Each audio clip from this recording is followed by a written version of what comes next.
Welcome to Better at Business. My name is Mrs. Latin, and I'm going to be taking you through principles of business studies, specifically in grade 12. Today, I'm going to be the market environment and the tools that we use to overcome those challenges. Let's get started. So, in order for you to use the tools for your market environment, you need to understand what the market environment is all about. And you've covered this in grade 10 and grade 11. Remember, your market has got suppliers, customers, it's all the stakeholders that influence your business, NGOs, trade unions, etc., etc. So you can't control these elements, but you certainly can influence how you do business with them and influence them. So the two that you would use in your market environment is your SWOT. Remember your opportunities and threats from your SWOT, and then your Porter's 6 forces model. Very important with your Porter's 6 forces model is to understand the risk. So we used to do this. I worked for a company called Kimberly-Clark, and we used to have a system. So the red would say very high risk, the yellow would be, or amber would be caution, and the green would be no risk at all. And that would give us some sort of idea of whether we should be looking at these risks. So you need to understand the risk. In your Porter's analysis, please talk about the risk that the particular heading poses to the business. And then grade 12s, your IAB, you have to understand petrol stations, and you have to be able to apply your Porter's 6 forces model to your petrol stations. Okay, so having a look at that, let us get into the first elements of it. I think I'm just going to move me around there. Right, so the first element is your bargaining power of your supplier. Now with petrol stations, remember South Africa has no crude oil reserves of its own. So I've pulled that off of the internet. You need to have some current affairs, hey? About 60% of our crude oil requirements are met by imports from the Middle East or Africa and Africa. So we don't have any place where we make our own crude oil. We have to buy it in.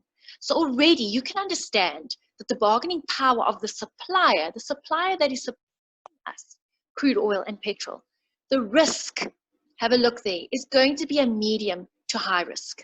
And the reason I've put medium there, if you put high risk, that's no problem. You're going to justify it, that we have no reserves.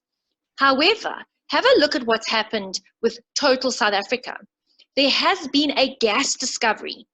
So there's an expectation that we're going to have a lot of oil activity offshore and that it's our own. So that's why I've put medium to high risk. Okay, so government regulates the wholesale margins. They buy in and they will regulate the pricing. So again, the bargaining power of the supplier is very, very important. It's all to exchange rates and supply, whether there is enough supply to supply of petrol to us. So grade 12, you've explained that. You've said to me this is the bargaining power, and you've spoken about what's happening in South Africa. You now need to come up with a strategy to overcome that, because that it is a medium to high risk. As management, we need to understand what is our strategy to overcome this or to influence this. So the strategy is to ensure that you will have good relationships with your suppliers, always. When it comes to bargaining power of supplier, you must maintain relationships, have open communication. You're going to monitor what's in the global arena. You could also have backward integration. But if you say that, it's not actually allowed in South Africa. You can't, if you have a retail, you own an engine, you are not allowed to own the production of it. So you could say backward integration. However, the Minister of the Department of Energy regulates wholesale and retail petrol. So this is not applicable in South Africa. If you wrote that in your exam, we would still give you the mark, because you've recognized that backward integration is a strategy to have more power than your supplier. But in South Africa, it's not allowed because we have licensing regulations and all of that. Okay. The next Porter's analysis is your bargaining power of your customer. So those are the people that are going to be shopping at your engine, at your petrol station. There is a high risk in this. Why? Because we have 4,600 stations in South Africa. The top petrol stations are your Engine, Shell, BP, Sasol, and Caltex. Customers are spoiled for choice. So if you petrol or you don't offer something that I want, I will drive right past you and go to the next street corner, because there'll be a petrol station there. So again, I've rated this as a high risk, and I would justify it because of the amount of stores available. What is my strategy to overcome the bargaining power of my customer? Well, I could put together a loyalty card. I could put together a CRM program, customer relationship marketing program, whereby I get customers to enter into competition. I get their details. Once I've got their details, I can start communicating with them. And then, of course, you can run lots of various promotions and have a look at your joint ventures. So Engine has got joint ventures with Woolworths, with Krispy Kreme. All those little elements will entice me as the customer to go to Engine. Sometimes I don't even put petrol in my car. I actually just go to the Woolies Engine down the road and go, you know what, I might as well fill up. So that's how they've overcome the risk of with the bargaining power of customer. Your threat of new entrants into this market. So I've rated this medium to low risk. Yes, we do have Sinopec that is going to be taking over Caltex, but I don't know how the Chinese really know the South African market at this point. Are they going to do big changes? We know the Caltex brand with the bunny, and even then, it hasn't got a lot of brand heritage in South Africa. It used to, but in my opinion, it doesn't have a lot of brand heritage as opposed to the Engines or the BPs. The threat of new entrants into South Africa is a low risk because of the capital requirements to start the business. There is a lot of red tape up a franchise in South Africa. You have to register with the Department of Energy, and there is just a lot of barriers to entry. So I would then rate it a medium to low risk. What is my strategy if it's a medium risk? Well, I'm going to increase my marketing activities. I'm going to make sure that people understand that Engine understands the South African market, a whole lot of South African jargon, and just kind of bring about this proudly South African with my promotions. And then, of course, differentiate. Try and differentiate at any possible level that I can by bringing in, like Engine has done, Woolworths, or you've got your Steers, having your joint ventures with Steers, Mug and Bean, etc. South African brands.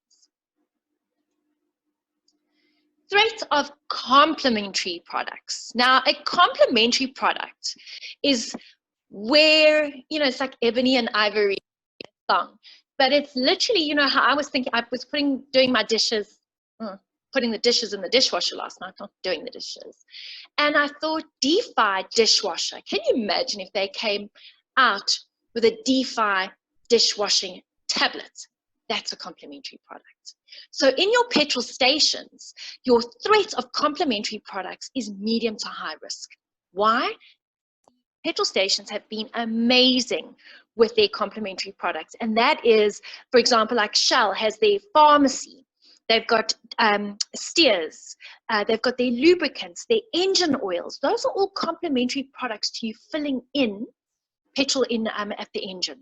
Car wash would also be a complementary service. So understand that risk, medium to high risk. So what would you then do as a strategy? I'm going to make sure that I've got an amazing offering. I might bring in a hardware into the engine because no one else has got that. So I'm going to be selling paintbrushes into my store, and maybe odds and little bobs that people I'm going to make sure that I'm innovating all the time. And offering convenience. So a very interesting idea that I saw on the internet, I think from Business Tech, drone delivery. You could have a complementary product where you're actually going to do, you know what, buy from our store and we will deliver to your house with our drones. The next is threat of substitute. Now this is, what can I use instead of petrol? So I would say this is a medium risk in South Africa because it is definitely becoming more of a risk. If you say a low risk because of Eskom, and if you're talking about substitute products at this stage, we're looking at biodiesel, electric cars, natural gas, ethanol, hydrogen, propane. These are all elements that you can put into your car, well, a specific car, in order for the car to drive. So if you've put a low risk because of Eskom and the threat of not having electricity for your electric cars, we will accept that. But justify what you're saying. So we've set a medium risk at this stage. Electric cars are definitely coming into the fore. In 2019, Shell said they would be launching their first electric vehicle charging stations. So what would your strategy then be?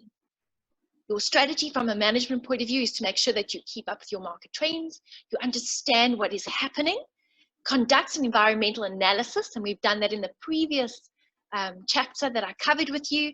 Do a resource-based analysis, know how to do that, understand, is there a gap for you to have electric charging stations, and then put together a rollout plan. Have a look, make sure everything's, that you've done your research. The next threat, and your last threat for your Porter's analysis in petrol stations, is the threat of current competitors. What is the threat of who is in the market at the moment?